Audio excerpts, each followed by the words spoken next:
Olá, eu sou Marcelo Narciso e, dando continuidade à nossa primeira aula de embriologia, nós vamos agora traçar comentários a respeito dos eventos da segunda semana de desenvolvimento embrionário, onde nós vamos dar ênfase à formação do disco embrionário didérmico, que, como o nome sugere, é formado por dois folhetos embrionários primitivos. Para tanto, é preciso que nós recordemos a estrutura do blastocisto, que é o estágio de desenvolvimento embrionário que se organiza por volta do sexto, sétimo dia do desenvolvimento e que adentra a cavidade uterina com a finalidade de se implantar na mucosa do corpo do útero, denominada de endométrio. Esta imagem foi obtida a partir de uma inseminação artificial, trata-se de um blastocisto humano, e que podemos ver que ele é formado por uma camada externa de células achatadas, denominadas de trofoblasto, que delimita uma cavidade em seu interior, denominada de cavidade blastocística ou blastocele, para a qual se projeta a massa celular interna ou embrioblasto, da qual surgirão as células do embrião propriamente dito. O blastocisto ainda se apresenta envolvido externamente pela zona pelúcida, que é uma camada de glicoproteínas que surge ainda no desenvolvimento dos folículos ovarianos, ao redor dos ovócitos, e que acompanha o blastocisto até mais ou menos em torno do sétimo dia, quando então o blastocisto vai se implantar no endométrio. A zona pelúcida impede que esse blastocisto se implante, então é necessário que ele escape dessa zona pelúcida.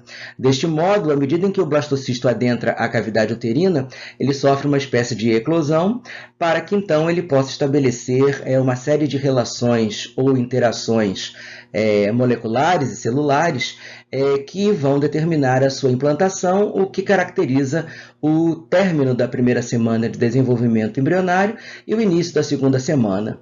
Nós podemos ver aqui nessa imagem seguinte, desse esquema, onde nós temos um blastocisto em íntima proximidade com o endométrio, que é a mucosa do corpo do útero. O endométrio é formado por um epitélio simples cilíndrico do seu revestimento, sustentado por uma camada de tecido conjuntivo frouxo denominada de estroma endometrial, onde nós encontramos uma série de glândulas endometriais ou uterinas que, durante o desenvolvimento embrionário, produzem uma secreção bastante rica em glicogênio, que será responsável por suprir o embrião durante os primeiros momentos do seu desenvolvimento. Desta maneira, observe que o blastocisto, na região onde se encontra a massa celular interna, se aproxima do endométrio de modo a iniciar os eventos que vão determinar a sua implantação. E esta região na qual a gente observa a massa celular interna associada à parede do trofoblasto, no blastocisto, é a região chamada de polo embrionário, através da qual, então, o blastocisto vai interagir com a superfície do endométrio, interagindo com as células do revestimento epitelial endometrial. No esquema seguinte, podemos ver, então, os principais eventos relacionados à segunda semana de desenvolvimento, na qual se organiza o chamado disco embrionário didérmico. Para tanto, a gente observa uma série de modificações bastante marcantes, tanto na massa celular interna, como também na parede do trofoblasto. Observe que, em meio à massa celular interna, surge um espaço em formato de fenda, que vem a ser caracterizado como cavidade amniótica. E, à medida em que a cavidade amniótica surge, no seu assoalho organiza-se uma camada de células mais altas, mais cilíndricas, que vem a se configurar como o epiblasto. O epiblasto é considerado como um folheto embrionário primitivo mais externo. E as células do epiblasto formam, portanto, o assoalho da cavidade amniótica, que tem uma cobertura superficial formada por células achatadas, denominadas de amnioblastos, que constituem a membrana do âmnio. Imediatamente associada ao epiblasto, nós temos uma camada de células mais cuboides, mais baixas, que vem a se organizar como o hipoblasto. O hipoblasto é considerado um outro folheto embrionário, estando, portanto, associado ao epiblasto. E desta maneira, então, a massa celular interna é convertida a uma estrutura de configuração mais ou menos achatada, constituída por duas camadas que vêm a representar o disco embrionário didérmico. Ao mesmo tempo, vamos observar que do hipoblasto vão migrar células ao longo da superfície interna do trofoblasto. E conforme essas células migram ao longo dessa superfície interna, elas delimitam a antiga cavidade blastocística, ou blastocele, agora convertendo-a ao saco vitelino primitivo. E, desta maneira, o hipoblasto torna-se o teto do saco vitelino primitivo. Ao mesmo tempo, observe também modificações importantes na estrutura do trofoblasto, que origina, então, duas camadas que vão permitir a progressiva implantação do blastocisto em meio ao estroma endometrial. Conforme células do trofoblasto proliferam, elas se organizam numa camada de células ainda individualizadas, caracterizada como o citotrofoblasto. Conforme células do citotrofoblasto proliferam progressivamente, elas vão se fundindo umas às outras e formando uma massa protoplasmática multinucleada, caracterizada como sincício trofoblasto. É o sincício trofoblasto o real responsável pela implantação do blastocisto em meio ao endométrio do corpo do útero, porque o sincício trofoblasto vai, através da produção de uma série de enzimas, erodindo a estrutura do estroma endometrial e, concomitantemente, promovendo também a erosão de capilares sanguíneos e glândulas endometriais, desta maneira aumentando progressivamente a sua superfície, visando a captura de nutrientes provenientes tanto do sangue como a partir das secreções glandulares para o suprimento do embrião nos primeiros momentos do desenvolvimento. Nesta imagem seguinte, nós temos a visualização superficial do epiblasto em função do corte feito no âmnio. E, ao mesmo tempo, nesse esquema, podemos estabelecer relações posicionais importantes que vão sendo determinadas conforme o embrião se desenvolve na segunda semana. Assim, podemos distinguir os lados esquerdo e direito do embrião, na medida em que visualizamos também o epiblasto, que forma, portanto, o assoalho da cavidade amniótica, cujo revestimento denominado diâmio foi devidamente cortado para esta visualização superficial. E também vemos o hipoblasto imediatamente associado à superfície ventral do epiblasto, formando com este, então, o disco embrionário didérmico. O hipoblasto forma o teto do saco vitelino, para o qual está voltado. Ao mesmo tempo, temos referências à determinação do futuro eixo crânio-caudal do embrião, com a determinação da região cefálica do embrião, onde se percebe a organização da futura membrana bucofaríngea, que vem a ser uma membrana bilaminar, situada na região mais anterior do disco embrionário, e que vai se organizar como a região da futura boca primitiva ou estomodeu. Em contrapartida, na região oposta, a região caudal, onde já está discriminada aqui nesse esquema a formação de uma estrutura denominada de linha primitiva, que vem a ser responsável, na terceira semana de desenvolvimento, pela formação do terceiro folheto embrionário a surgir entre o hipoblasto e o epiblasto, sendo este folheto denominado de mesoderma intraembrionário.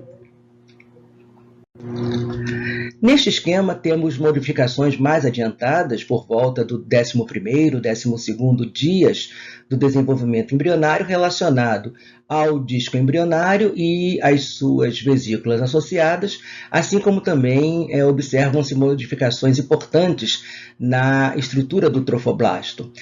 Notem que ao redor tanto da vesícula amniótica como da vesícula vitelina, ocorre a formação, através da delaminação de células, principalmente a partir do revestimento do saco vitelino primitivo, forma-se um tecido conjuntivo embrionário de disposição bastante frouxa ao redor dessas vesículas embrionárias.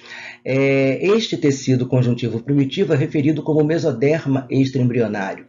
E no mesoderma extraembrionário vão surgindo espaços, inicialmente individualizados, que vão se fundindo uns aos outros de modo a formarem uma cavidade única ao redor das vesículas amniótica e vitelina, caracterizada essa cavidade como celoma extraembrionário.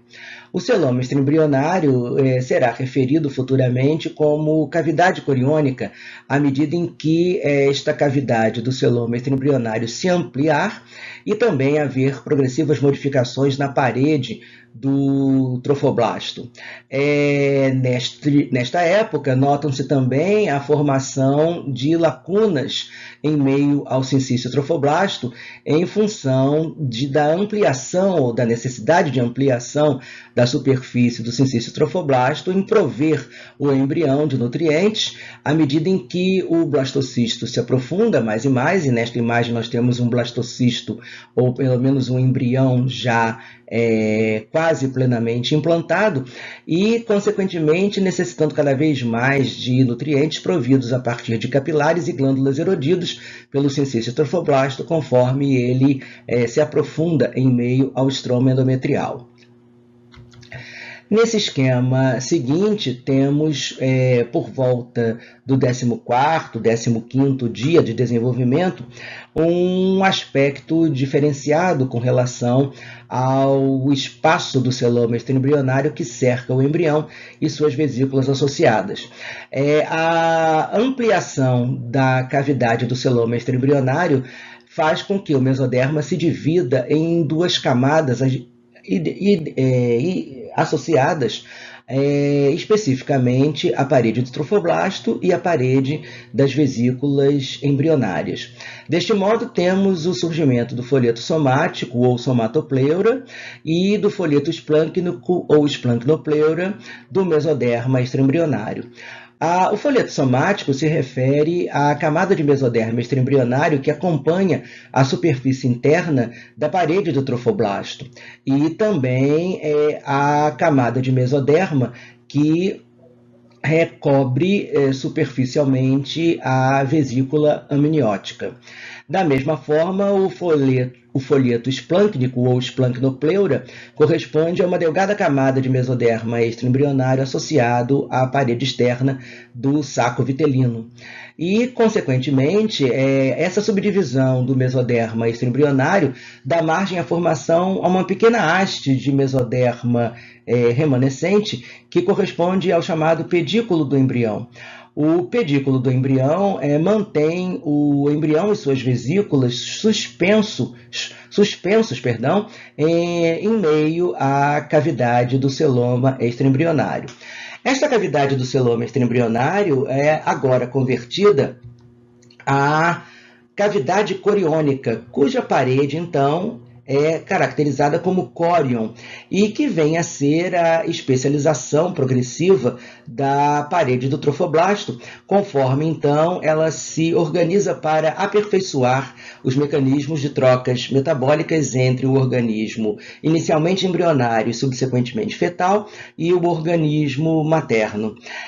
Desta forma, a parede do córion vai ser formada pela somatopleura, ou folheto somático do mesoderma extraembrionário, pelo citotrofoblasto e pelo sincício trofoblasto.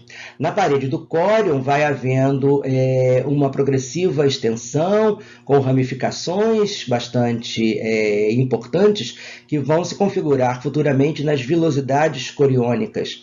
As vilosidades coriônicas vão aumentar a adesividade do embrião ao endométrio e, ao mesmo tempo, proporcionar o maior aporte de nutrientes ao organismo embrionário e, futuramente, ao organismo fetal. Na próxima aula, nós vamos tratar dos eventos associados à terceira semana do desenvolvimento, embrionário, quando então o embrião didérmico será devidamente convertido a um embrião tridérmico, ou seja, de 2 folhetos o embrião passará a apresentar 3 folhetos. Até a próxima aula.